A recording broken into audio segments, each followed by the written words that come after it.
Mike from West Coast Metal, and I'm here today in Vancouver with Brody Uttley and Adam Biggs, guitarist and bassist of Rivers of Nihil. So, how you guys doing today? Good, man. Doing well. Thank you so much for being here. Rivers of Nihil is about to play, opening up for Revocation on their North American tour. You guys just came out with your third studio album in this spring that passed. It's called Where Owls Know My Name. And it was a huge release. It was a big shift from your guys' last work. And you guys got a ton of praise for that. It took a really big step away from what you're kind of known for doing before. But before we get into the tour and the album and all of that, I kind of want to just go back a little bit to the formation of the band and everything. So you guys have known each other for quite some time, is that right? Two of us. Yeah, how long have we been playing music together? I started playing, me and him were in a band together before Rivers called Disian. It was like a really terrible thrash band. And I was 16 and I think he was 19, and now I'm 27 and he's 30. So it's been like 12-ish years that me and him have been playing together. Yeah. We were in that band for like 2 years, and then Rivers started as like kind of like a reformation of this other band that was around our scene at the time. Who, friends of ours, the original drummer of Rivers, the original guitarist, and Jake, our singer, were in that band, and they restarted it basically just as a 3-piece. Yeah. And then Disian, just our band, just wasn't doing. We had been having lineup trouble and stuff like that, and I recorded bass on Rivers' first demo. Yeah. And then, so I was just like, oh, why don't we just jump ship? So that's what we did. Like, this sucks, let's go. Yeah. So you guys dropped out of your terrible thrash band and Yes. then, Very much so. hopped in there. Do you guys know where that name came from? Rivers of Nihil? That was actually predates our involvement with the band by a little bit, but I think it was something that I just kind of threw together, honestly. Like Jake and John, our old guitarist. Yeah. Just kind of like... Sounds deep, man. Yeah, that kind of thing. So I remember us making fun of the name. Making fun of their when name. we saw it, we were like, what is that? We saw it on MySpace, and we were like, what the hell does that even mean? Yeah. And now we're in the band for 10 years. I always thought it was something like the Nile River, and then like a play on words with that kind of thing. I think Jake explained it one time, and he says that it has something to do with like the rivers of consciousness or something, and them being void of life and emotion because the present human condition is void of life and emotion. It was a lot of explaining. I just think they thought it sounded cool. I mean, that's like what... Well, it does, so... Yeah, I guess that's like... I think 99% of bands you're going to find, why'd you guys decide to call yourselves this? And it's like, because we thought it sounded cool. Yeah. We had riffs and we didn't know what to say otherwise.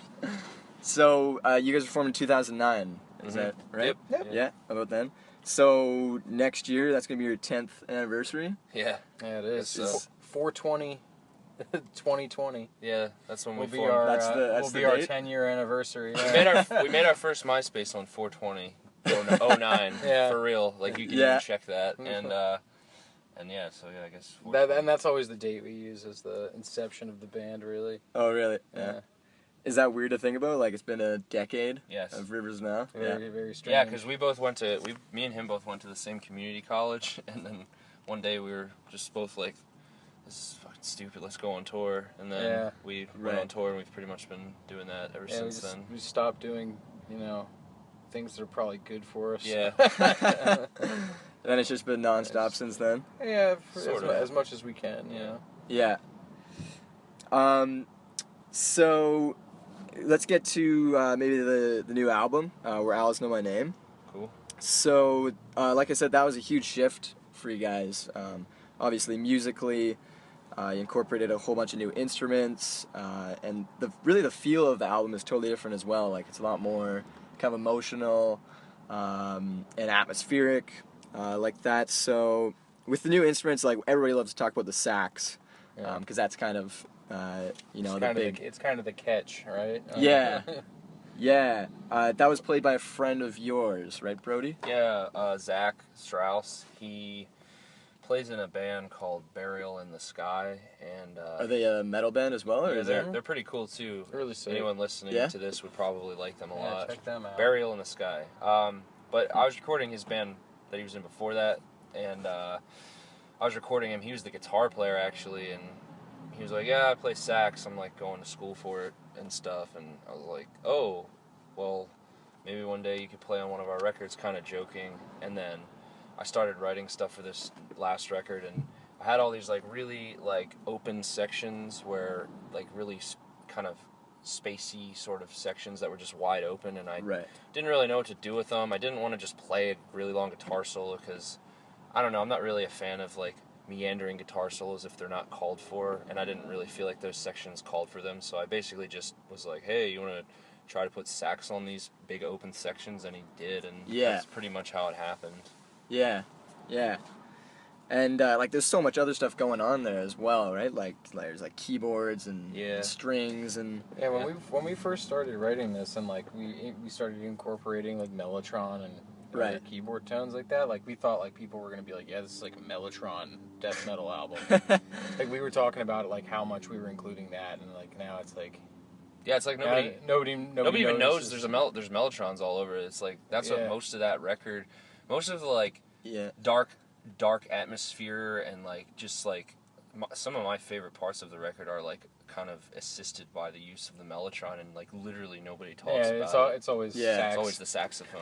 But which is fine because Zach did an awesome job. Oh, yeah. You know, his performance is you know, it just goes to show his performance stands out enough that yeah. it And warrants well, you that know, it kind kind of of like talk. jumps in on the quiet sections, right? And just Yeah. kind of like takes you for a surprise. Whereas the Mellotron, I feel like is Yeah, like It's you a said, little kind of- ubiquitous. Yeah. yeah, true. it's more in the background. Like it has a big effect, but Yeah, it's just like when we were writing, like that was kind of our mindset, was just like heavily incorporate Mellotron, and like nobody even really notices Yeah. it. right. Yeah, Well, they're I mean, it just- definitely works, right? Because Yeah, like yeah. people notice the atmosphere. They might not even. I mean, I didn't Yeah. even know what a Mellotron was That's true. before. I didn't think of that actually. That's a good Yeah. point. Yeah.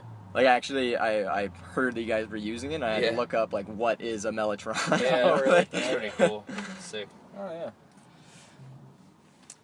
Now all this stuff can't be done live. Right. So, was there ever, you know, in the thought process of putting all these different elements in the album, did you guys ever think about like, oh shit, we can't do this live, or No, I kind of like. I mean, we did talk about it, but at the end of the day, it's more important to make a record that It's more important to make the record that you want to make, yeah, and like I think that like. figure out the rest later. Of course, if we made the kind of money where we could travel with like a 10-person band, you know, have like a separate saxophone player, a trumpet player, mellotron player, a cellist, string quartet, like all that shit, we of course would do it. But you know, we're not making Demon War gear money, so like we have to make some exceptions, and we run backing tracks for like the saxophone stuff and the keyboard stuff, but all of the like, you know, main guitar parts are all played by us. We don't, You're seeing us play what we play on the record. yeah, we you don't know, mess it's around with not- like any of the backing like rhythm guitar tracks or lead guitar tracks or any of that bullshit. It's just all like basically like we feel like if we were to remove the saxophone or the keyboards or any of that stuff from our live performance, that people would come to a show and kind of feel like they got a glass it that was half It empty. was missing, right? Yeah, Like, so yeah, like, we want them to hear this stuff. we want it to sound like the record. So yeah, but Yeah. you know, I mean, I guess like for me personally, I didn't really think about it at all. Like I Yeah. know it came up, but like I never think about it. I want to write the record that Yeah, it was the never. best record we can. It you was know? never like an argument. No. Like it was Yeah. something that maybe we thought of, like, for a second, like this is Yeah. going to be a lot to replicate live, but at the same time, like we just wanted to make something that sounded the way we wanted it to. That was Right. that was always more important. At the Yeah. time. Yeah, well, like I think that's the best way to do it, honestly, because you know, you often hear like people, you don't want to be restraining yourself, right? Whereas Right. like a lot of people, especially in metal, you know, like people talk about like authenticity and like that's Yeah. like a big thing. Yeah, But, I mean, like, I think that, yeah, like, I think if we just wrote stuff that was within the realm of, like, what only the members that are in the band could play, like, immediately right there on stage, like, I feel like we would still sound like we sounded on our first record. Like, I don't think we would have Right. ever really evolved, but I think that, like, kind of accepting that, you know, accepting that you have to make some exceptions has kind of, like, allowed us to to grow. Yeah. And like I said, you know, like if we had the space and the finances to bring a full band with us, we would. But you know, like when we play locally in Reading or New Jersey or whatever, we have Zach come out and play saxophone with us live. And one time we had a friend in Chicago, Bruce Lamont from the band Yakuza and Brain Tentacles. He jumped on stage with us and like totally improvised the sax parts in his own way, which was super sick. That'd be really So cool. Yeah. we try to incorporate live instruments when we can. It's just that like, you know. When you're also like the first or second band on a tour, and Yes. you want to say you want to bring like You got to fit it all in your slot. yeah, like it's not, it's just logistically it's not there. No, not at all. Yeah. Yeah. Yeah, I bet. Well, you know, like it seems on the album that it's very well balanced as well. Like it's not like those elements are definitely there, but it's not like there's no live sax. Like it's not a total deal breaker live, right? Like it's No. it's like there's like one on our set now. There's like tonight there'll be like 2 sax parts. Yeah, tonight there's 2. I mean, and it's the rest is just it's gonna be us playing. Yeah. definitely. So you guys have toured a ton, obviously, and you're going to Europe soon with Revocation and Archspire, right? They're the local Vancouver boys. Yeah. In all your years of touring, do you guys have a particularly memorable show, for good or for bad? I mean, There's a lot. for me, There's a lot of both. yeah, I mean, for me personally, Well, maybe start with like the best show or something. I mean, yeah. for me personally, I don't know if it was actually like our best show technically, but when we played in London for the first time, I definitely had kind of a moment on stage where I was like, damn, this is everything that we've done as a band has kind of like come to this point. And it was when we were on tour with Obscura back in 2016 in Europe, and sold out show, just packed. People were going crazy. Like people were like cheering our band name as we were setting up. Like it was a totally surreal moment because like we'd never been across the ocean before, and here we are in like London, which is like this like super iconic place for like rock and roll and music in general, and like we've just showed up here for the first time and we're just playing this banger set in front of a sold out crowd, and they're like shouting our names and we're the opening band. And like I remember during our first song that night, I had like one of those like sort of I hate the word spiritual, but like one of those moments where I was like, damn, this is cool. And so like I said, I don't know if that was our best show, but it was one that stuck out to me for sure. Yeah, like one of your best experiences. Yeah, definitely. Yeah. What about you, Adam? My Should do your worst show. well, the worst show, I think, the one that we keep on our back pockets usually is that we played. This is back before Metal Blade Records was a thing for us, and like before we were like we toured or anything, but we were playing local shows. So we played a haunted house attraction. Oh my god! When was this? This was when was this? Like this was like 2010 maybe. Yeah. This was probably 2010. So it was like Halloween time, and it's this old abandoned mental hospital. Yeah. They turn it into a Halloween exhibit every year. Yeah. Yeah, it's just like like walkthrough thing. So they asked us to come play, and we were like, oh, cool. Like we'll be in like one of the rooms where people go through and like be a scary death metal band or whatever. That's what they told us we were. Yeah, gonna that's do. what we thought was what was in store for us. But we get there, and it's freezing outside. It's October. It's like basically 0 degrees Celsius. Basically like, Halloween at this point. It's freezing. Yeah. And they set us up like where people are waiting in line to get into the place. They're just this huge line, and then like we're off in a field to the side playing on top of 2 semi-sized flatbed trailers that are like pulled up kind of close together. Like the things they put on the back of truck, like they put I think it's a cars on the back flatbed of the truck. trucks, like 2 of those. Big flatbed trailer like pulled next to each other, parallel, but there's like a huge gap in between them. And so if you are so we had our drums set up on the back one, just barely, and then us on the standing there playing, and like drums and amps in the back, and then like us playing on the front one. And we're just doing our thing, playing, and it's freezing and it's really hard, and like the crowd is literally like a football field away. No, yeah, maybe not that far, but it's half a football field. They're like maybe 10 yards away, and they're just waiting in line to get into this place, and they're being berated. They're fucking horrified. Unwillingly berated by death metal. There's like mothers with their children. Yeah, they're just like. Yeah, and this is back when we were like way more ignorant. Like we were just like a slam band basically with like. Gutturals and like just non-stop blast beats. Well, it's just like what it didn't even like didn't matter. It didn't even matter. Like it's just like they were like play Kenny Chesney, like yelling at us to play country songs and stuff, and it's like And then didn't Ron fall through the?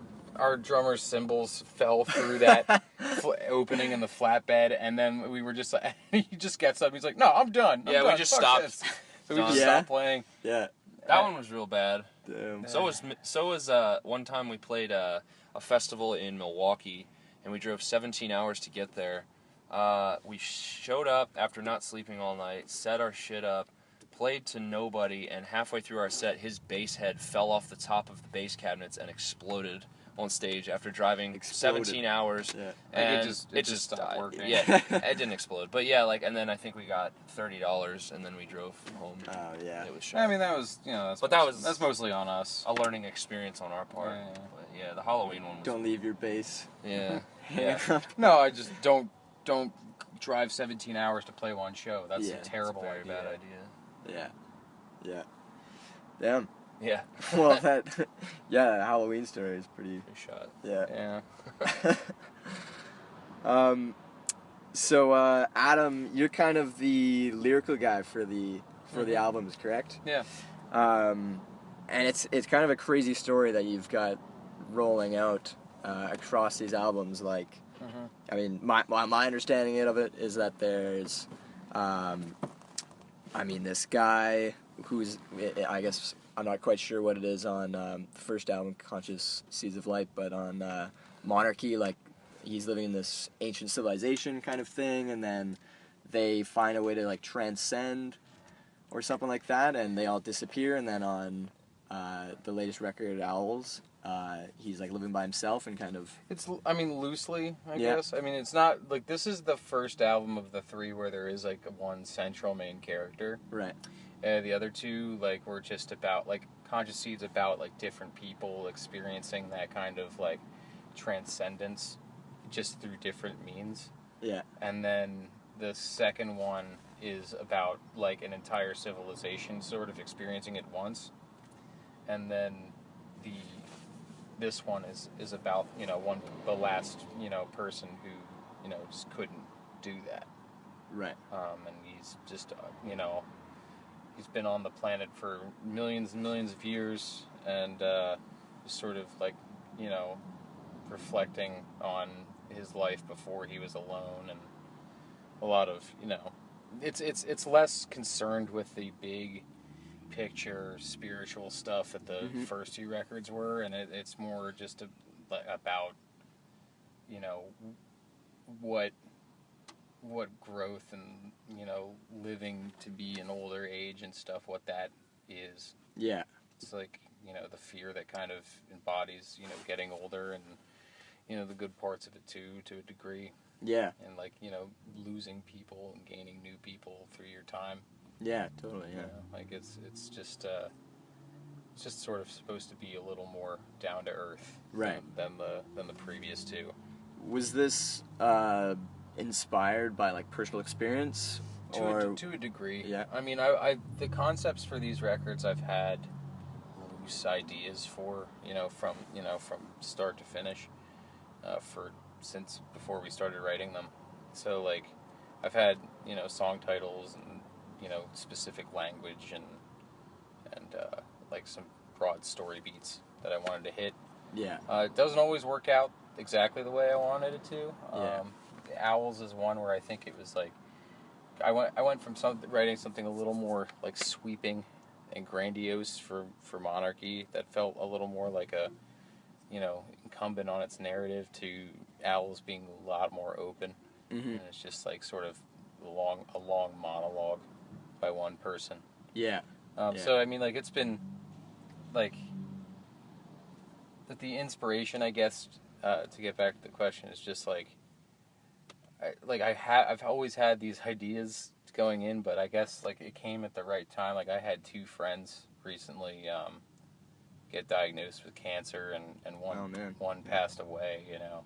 Oh, I'm sorry, dude. No, it's it happens, I guess nowadays. So it just sort of it sort of helped put things in perspective. Like I mean, like I haven't experienced a lot of loss like in my life, thankfully. But just to have 2 people that I've been very close to for a long time, just get that close to not being here is a little interesting for me.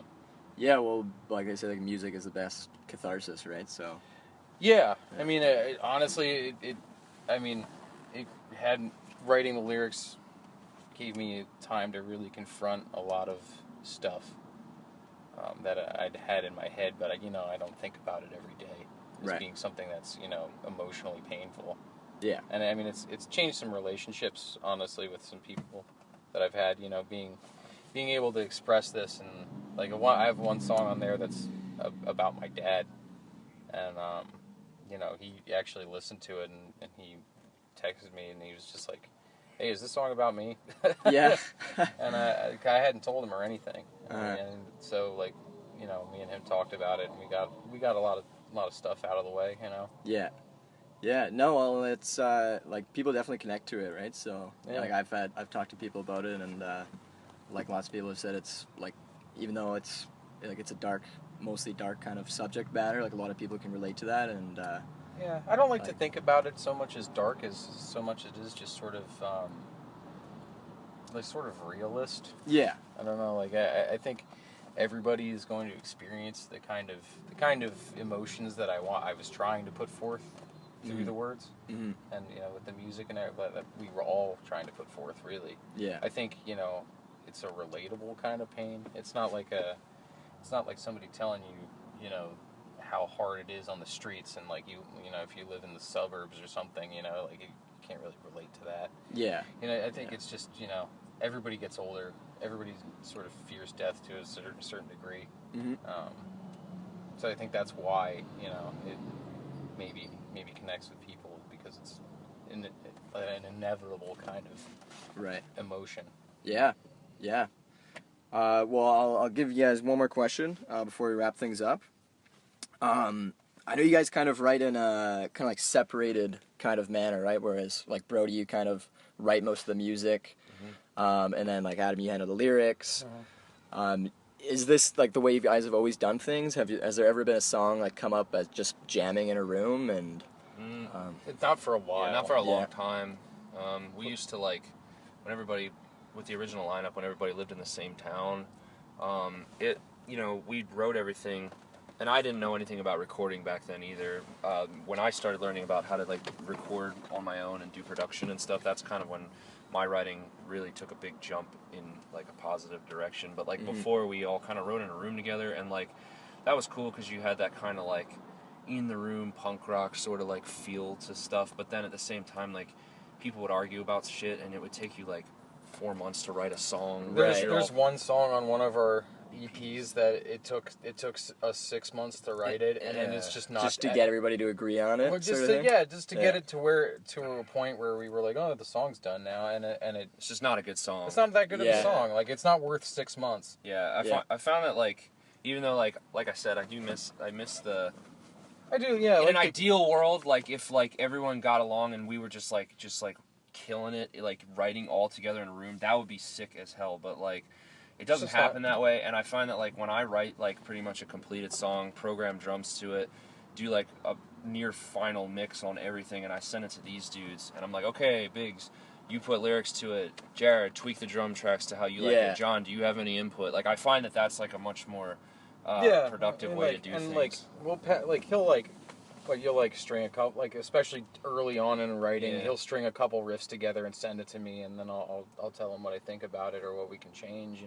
It's not it's not completely closed off. It's not Brody's just here's the songs, play these exactly. Yeah. Well, you guys kind of have the chemistry. I write my own bass lines pretty much top to bottom. Yeah, too. So it's not I usually run everything through Biggs because I feel like the other guys aren't quite as good at productive criticism or constructive criticism. Like I feel like if I Okay. write something that sucks, Biggs will be like, that sucks, but everyone Yeah. else will be like, that's pretty cool, man. So like It's that, honest feedback. and I think that that's way more valuable, honestly, for like a songwriter to like have someone tell you that like this is stupid or this sounds too much like this or A lot Yeah. of times it's not that. Like I don't think you've ever sent me anything that I've been like this. I don't like No. this, but I do have a very like hard filter of like, yes, this is Rivers of Nihil material, or this isn't. Right. That's usually or like this is where where we should Yeah. be going next. Yeah. Yeah. Like that's usually like the thing that breaks it for me. I can't think of anything that Brody's ever sent me that I've been like, this is terrible. Right. Yeah. It's just sometimes it's like this isn't going to work for the project. Yeah, and like with Brody, I mean, like with having the main focus, it almost kind of keeps it more on track, right? Like It's so much easier. Yeah. It's fewer cooks, you know what I mean? Yeah. Definitely. Yeah, it's just a streamlined processing. Yeah. Yeah. Okay. Well, thanks so much for taking the time You got to it. sit down with us. This was sweet. This was nice catching up with you guys. Yeah, for sure, man. Best of luck on the show. Thank you. Looking forward to seeing that. And is there anything else you want to leave the listeners with? Another little message or something? Or Just we're on this tour for another couple of weeks. Come out and see us in the U.S. if you can. If you're in Europe, we'll be over there in mainland Europe and UK in 2 months and pick up the new record, and we'll see you soon. all right. Yeah. Fuck yeah. Thanks. Yeah, man.